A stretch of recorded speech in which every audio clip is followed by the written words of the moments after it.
officials, they come to see you. Why? Because if you are voting people here, you vote. The Jews are a minority. Why are they afraid of them? Because they vote.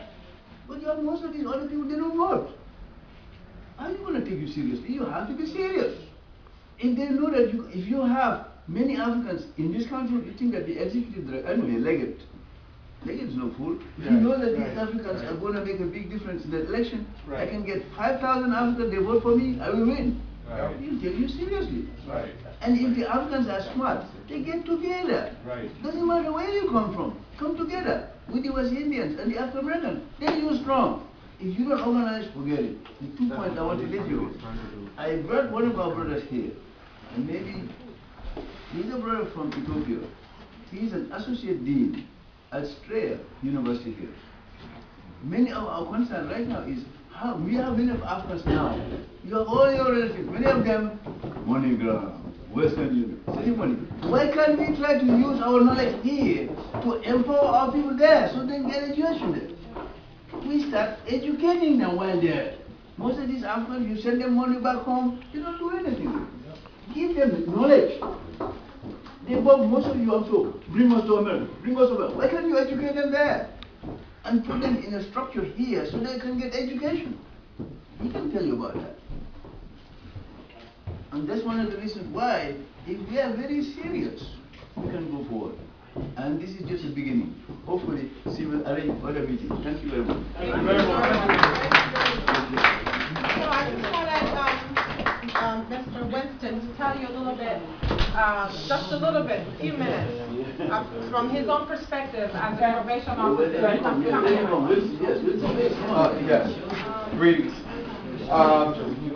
Again, my name is, all right.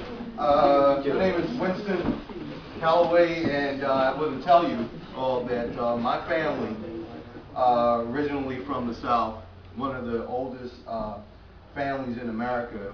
We've been having our family reunions for like about 160 years. And, you know, we could trace our roots back, but it's broken. Say that a lot of things exactly are so. That one of the things that we find in trying to assimilate into America is that it's a lot of broken pieces when it comes to our families. And our families are trying to assimilate into a society, into a culture that's anti-family, it's anti-culture. And a lot of times the things that work for us,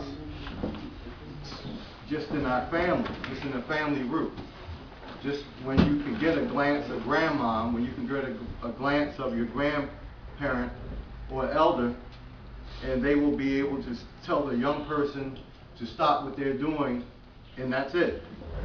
But now, because of the assimilation of the culture, and African American and a lot of immigrant families that come to America find the same strange land. And it's not just the physical outlay of the land, but it's the natural order of how we are communicating with each other through our own family and dialogue. And we find that that's a little stranger than how we've been approached. So when it comes down to, of course, I have an area in Fort Meade that I supervise, and that area is predominantly African American, and it is what you may call, in a social class, it's a lower social class. And what happens often is that young people who don't have a lot of family, a lot of roots, a lot of ancestry connections, a lot of grandma, and a lot of people to be able to tell them, and those things have all broken down. And they find themselves kind of like trapped inside of the system in a sense. And what happens is that they don't get the opportunity to experience that family that will be able to give them that kind of knowledge, to pass it on with a glance, to be able to say stop, and that's enough. So often what happens is that the America goes on, and you know, we say that this is the land of the free and, you know, home of the brave and all of those things, but when it applies to people who are under a different social economic class, a lot of times that doesn't apply. And so what we have is we have desolate places in America. We have spaces where folks are trying to eke out an existence from no existence and no cultural heritage. And they are trying to do this by creating a different economy. Their economy, because they feel as though they feel a lot of times that the privileges of being able to go to school, to be able to have the things that the rest of the culture has, are not privileged to them. And so therefore they make a culture of their own.